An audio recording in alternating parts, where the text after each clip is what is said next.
Okay.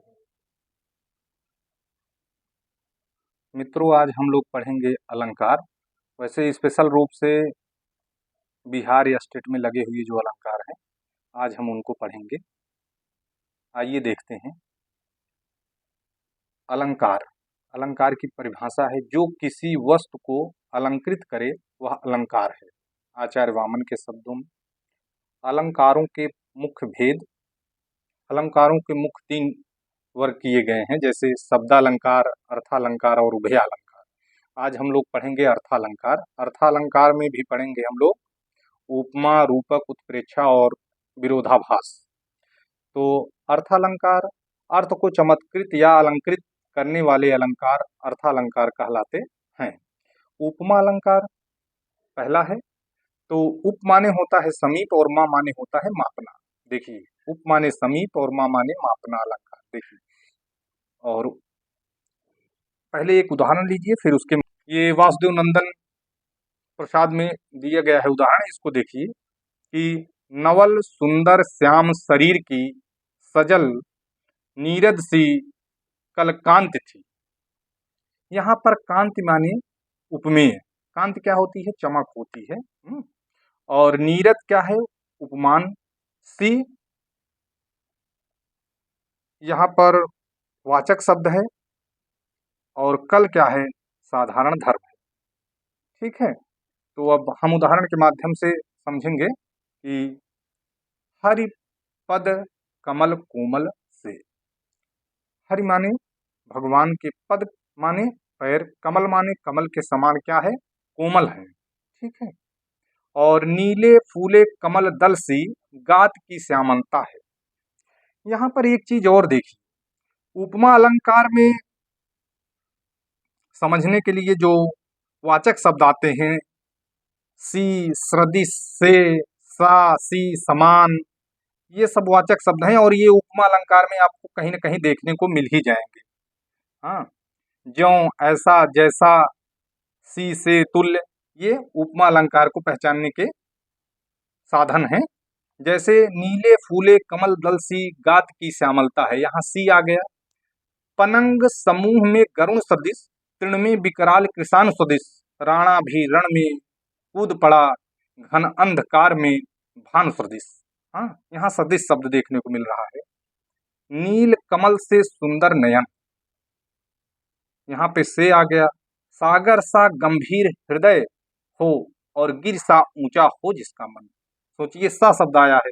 हाँ, हाय फूल सी कोमल बच्ची हुई राख की ढेरी, यहाँ पर सी आ गया है। तो ये हो गया उपमा अलंकार। अब आइए हम लोग पढ़ते हैं रूपक अलंकार। रूपक अलंकार की परिभाषा है कि जहां उपमेय को उपमान का रूप मान लिया जाता है वहां रूपक अलंकार होता है, या जहां उपमेय पर उपमान का आरोप या उपमान और उपमेय का अभेद ही रूपक है। उदाहरण में जैसे ले लीजिए कि समय सिंधु चंचल है भारी, यहाँ पर दोनों आरोप है ना, यहाँ दोनों समय और सिंधु, सिंधु माने समुद्र, दोनों चंचल है। देखिए, यहाँ हो गया समय सिंधु, समय सिंधु चंचल है भारी। जैसे चरण कमल बंदोहर जाई, मैं आपके कमलवत चरणों की वंदना करता हूँ। यहाँ चरण कमल में रूपक अलंकार है। कैसे? चरण कमल के समान चरण क्या है? कोमल है। कमल के चरण जो है कमल के समान कोमल हैं। कमल रूपी चरण, मैं आपके कमलवत चरणों की वंदना करता हूँ। ठीक, यहाँ पर चरण कमल में रूपक अलंकार है। बीती विभावरी जागरी, अंबर पनघट में डुबो रही तारा घट उषा नागरी, खग कुल कुल कुल सा बोल रहा किसलय का अंचल डोल रहा, लो यह लतिका भी भर लाई। ये प्रसाद की पंक्तियां हैं। इसमें देखिए, अंबर पनघट, अंबर रूपी पनघट में और तारा रूपी जो घट है उस जब प्रतिबिंबित हो रहे हैं तो ऐसा मानो, ऐसा माना जा रहा है ना, तो इसीलिए यहाँ पर रूपक अलंकार है। तो यहाँ तारा घट उषा नागरी। ठीक है, और उदित उदयगिरी मंच पर रघुवर बाल पतंग, बाल पतंग देखिए, और बिकसे संत सरोस सब हर से लोचन बिंग। ये भी आपका रूपक अलंकार का उदाहरण हो गया। रूपक को पहचानने का एक और अच्छा तरीका है कि इसमें योजक चिन्ह होते हैं और सा से सी सम वहां यहाँ पर नहीं दिखाई देते हैं। ठीक है। पायो नाम चार चिंता मर उर करते न खसई हूँ, यहाँ देखिए उर करते न खसई हूँ। और श्री गुरुचरण सरोज रज निज मन मुकुर सुधारी बरन रघुवर विमल जस जो दायक फल चारे। हनुमान चालीसा में आता है, ये दोहा का भी उदाहरण है। और यहाँ पर देखिए रूपक अलंकार है इसमें। हाँ, ओ चिंता की पहली रेखा अरे विश्वगन की ब्याली ज्वालामुखी स्फोट के भीषण प्रथम कंप सी मतवाली। जयशंकर प्रसाद की पंक्ति है, देखिए इसमें भी रूपक अलंकार है। मैया मैं तो चंद खिलौना ले हूं, चंद्र खिलौना ले हूं।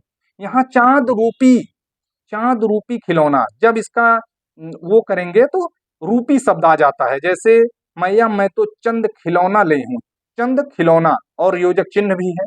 हाँ, तो यहाँ हो जाएगा रूपक अलंकार।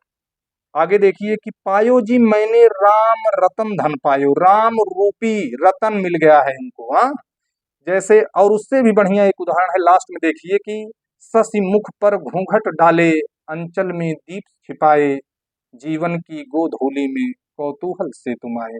ये भी जयशंकर प्रसाद के आंसू से लिया गया है। इसमें कह रहे हैं शशि, शशि माने क्या होता है? चंद्रमा।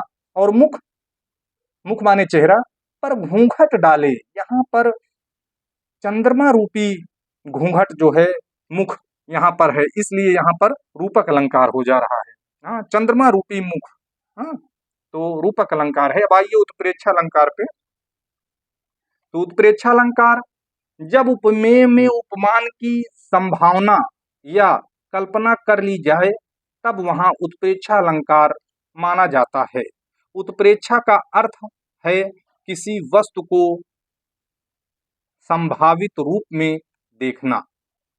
फिर से आप देख लीजिए कि जब उपमेय में उपमान की संभावना या कल्पना कर ली जाए तब वहां उत्प्रेक्षा अलंकार माना जाता है। उत्प्रेक्षा का अर्थ है किसी वस्तु को संभावित रूप में देखना। नोट, इसको पहचानने की ट्रिक है कि जनु जानो मनो मानो, जनु जानो मनु मानो आदि शब्द देखने को मिलते हैं। जैसे उदाहरण के माध्यम से समझेंगे हम। फूले कास सकल मही छाई जनु बरसा ऋतु प्रकट बुढ़ाई। हाँ, यहाँ पर जनु शब्द आया है, देखिए इसी में से आएंगे। और सोहत ओढ़े पीत पत, यहाँ देखिएगा कि सोहत ओढ़े पीत पट और श्याम सलोनी गात मनहु नील मणि शैल पर आतप प्रयो प्रभात। यहाँ मनहु शब्द आ गया है। हाँ, तो इससे आप जान जाएंगे। और उसको उसके बाद और भी तमाम उदाहरण है, देखिए कि धायो धाम काम सब त्यागी, धायो धाम काम सब त्यागी मनहु रंक निध लूटन लागी। यहाँ पर भी मनहु शब्द देखने को मिल जा रहा है। ये सब उत्प्रेक्षा अलंकार के उदाहरण हैं। अस कह कुटिल भई उठ ठाढ़ी मानहु क्रोध तरंग निबाढ़ी। हाँ, यहाँ मानहु शब्द देखने को मिल जा रहा है। हाँ, एक यहाँ पर बहुत अच्छा उदाहरण है कि उस काल मारे क्रोध के तनु कांपने उसका लगा मानो हवा के बेग से सोता हुआ सागर जगा। तो यहाँ मानो शब्द आ गया है। ये वैसे रौद्र रस का भी उदाहरण है जहाँ पर क्रोध हो, तो यहाँ पर ये उत्प्रेक्षा अलंकार भी है इसमें। हाँ, तो अब आइए हम 6 नंबर उदाहरण देखते हैं कि वह देखो वन के अंतराल से निकले मानो दो तारे क्षितिज जाल से निकले। मानो शब्द आ गया है। हाँ, तो यहाँ भी हो गया। अब देखिए छिपे छबीली मुख छलय लसय, छिपे छबीली मुख लसय नीचे अंचल चीर मनु कला निधि झलमलय कालिंदी के तीर। हाँ, यहाँ पर भी मनो शब्द आया हुआ है। और देखिए कि इन सब में कहीं जन, मनहु, मानो, ये सारे शब्दों के द्वारा हम जान जाते हैं कि उत्प्रेक्षा अलंकार है। यहाँ कालिंदी शब्द जो है ये यमुना का पर्यायवाची है। याद रखिएगा, ये भी बहुत पेपर में पूछा जाता है। आगे आइए 4 उदाहरण और हैं उत्प्रेक्षा के कि एक कामायनी से बहुत अच्छा उदाहरण है। देखिए कि नील परिधान बीच सुकुमार, श्रद्धा और मनु जब वहां पर श्रद्धा जाती है उस समय का वर्णन है कि नील परिधान बीच सुकुमार, खुल रहा मृदुल अधखुला अंग, खिला हो ज्यों बिजली का फूल, मेघ में बीच गुलाबी रंग। नील परिधान, वो जो श्रद्धा है नीले वस्त्र, नीले कलर का वस्त्र पहनी हुई और एकदम सुकुमार कोमल सुंदर दिख रही है, खुल रहा मृदुल अधखुला अंग, और उसके वस्त्रों के बीच से उसके जो अंग हैं दिखाई दे रहे हैं कैसे, खिला हो ज्यों बिजली का फूल, जैसे उसके जो अंग दिखाई दे रहे हैं जैसे मानो बिजली का फूल खिला हो। और आगे कह रहे हैं कि मेघ में बीच गुलाबी रंग, जैसे मेघों के बीच में कहीं से गुलाबी रंग दिख रहा हो, ऐसे उसके वस्त्रों के बीच से उसके अंग दिख रहे हैं। तो यहाँ पर भी उत्प्रेक्षा अलंकार है। कहती हुई यों उत्तरा के नेत्र जल से भर गए, हिम के कणों से पूर्ण मानो हो गए पंकज ने। हाँ, यहाँ मानो शब्द आ गया है, देख लीजिए। हाँ, एक और लास्ट में उदाहरण है कि जान पड़ता है देख नेत्र बड़े बड़े, हीरकों में गोल नीलम है जड़े, जैसे ऐसे लगता है, जान पड़ता है कि नेत्र जो हैं बड़े बड़े देखे हैं, और नेत्र के बीच के जो भाग होता है काला वाला, उसमें कह रहे हैं कि मानो जैसे नीलम जड़ दिए गए हैं उस स्थान पर। यहाँ पर भी इसलिए उत्प्रेक्षा अलंकार हो जाता है। अब आगे आइए, एक अलंकार और है तो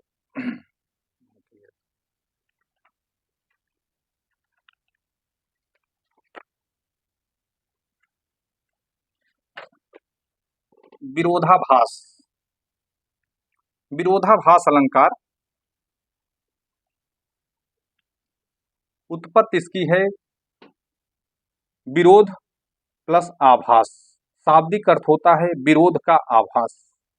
परिभाषा जानिए, जहां विरोध ना होते हुए भी विरोध का आभास दिया या किया जाए वहां विरोधाभास अलंकार होता है। जहां विरोध ना होते हुए भी विरोध का आभास किया जाए वहां विरोधाभास अलंकार होता है। उदाहरण के माध्यम से समझेंगे कि बैन सुन्या जबते मधुर, बैन माने बात, वाणी, बोली, तब तब ते सुनत न बैन, तब ते मतलब देखिए यहाँ पर विरोध का आभास हो रहा है। जैसे वासुदेव नंदन में ये दिया हुआ है उदाहरण, यहाँ बैन सुन्यो और सुनत न बैन, एक तरफ सुन रहे हो और दूसरी तरफ सुन रहे हो, यहाँ अभेद आरोप है, जैसे विरोध का आरोप हो रहा है ना, विरोध यहाँ दिखाई दे रहा है। ऐसे मुख्य रूप से विरोध तो नहीं है, लेकिन यहाँ प्रेम की तन्मयता की वजह से विरोध है। देखिए आगे पढ़ते हैं, यहाँ बैन सुन्यो और सुनत न बैन में विरोध दिखाई पड़ता है। सच तो यह है कि दोनों में वास्तविक विरोध नहीं है, यह विरोध तो प्रेम की तन्मयता का सूचक है। उदाहरण, या अनुरागी चित्त की गति समझे नहीं कोय, और ज्यों ज्यों बूढ़े श्याम रंग त्यों त्यों उज्जवल हो। अब देखिए ज्यों ज्यों बूढ़े श्याम रंग, श्याम माने वैसे होता है सांवला या काला, यहाँ पर लेकिन श्याम रंग से अर्थ है श्री कृष्ण से। श्री कृष्ण का मतलब किससे है? परमात्मा से। परमात्मा है भगवान से, ईश्वर से। त्यों त्यों उज्जवल हो। और यहाँ पर अगर व्यक्ति काले में डूबेगा तो उज्जवल नहीं होगा, यहाँ विरोध का स्थित है। लेकिन अगर सत्य रूप से देखा जाए तो अगर परमात्मा में डूबोगे तो कहीं ना कहीं जरूर आप उज्जवल होगे, सार्थक होगे। यहाँ इस प्रकार से यहाँ पर विरोधाभास देखने को मिल रहा है। और शीतल ज्वाला जलती है, ईंधन होता दीर्घ जल का, यह व्यर्थ सांस चल चल कर करती है काम अनिल का। ये आंसू महाकाव्य से ली गई पंक्तियां हैं जयशंकर प्रसाद की। यहाँ कह रहे हैं कि शीतल ज्वाला जलती है, ईंधन होता दीर्घ जल का। कहीं अगर ज्वाला जलेगी तो शीतल होगी? नहीं होगी ना। तो विरोध का आभास हो रहा है कि नहीं? ईंधन होता दीर्घ जल का, नेत्रों का ईंधन होगा। बताइए, आंसुओं का ईंधन हो सकता है? नहीं होगा। यहाँ व्यर्थ सांस चल चल कर करती है काम अनिल का। हाँ, तो यहाँ पर भी विरोधाभास देखने को मिल रहा है।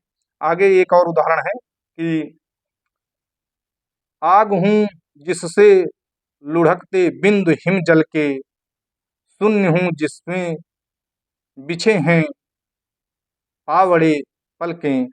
यहाँ भी विरोधाभास अलंकार है। और एक बहुत अच्छा उदाहरण है कि तंत्री नाद कवित रस सरस राग रत्न, अन बूढ़े बूढ़े तिरे जे बूढ़े सब अंग। जो कह रहे हैं कि अन बूढ़े बूढ़े तिरे, जो नहीं बूढ़ रहे हैं, अन बूढ़े बूढ़े तिरे वो तर जा रहे हैं, और जे बूढ़े सब अंग, जो समस्त अंगों संग बूढ़ रहे हैं वो बूढ़ ही नहीं रहे। तो यहाँ पर क्या दिखाई दे रहा है? विरोधाभास अलंकार है, यहाँ विरोध की स्थिति है। और आगे है दो उदाहरण इसके और।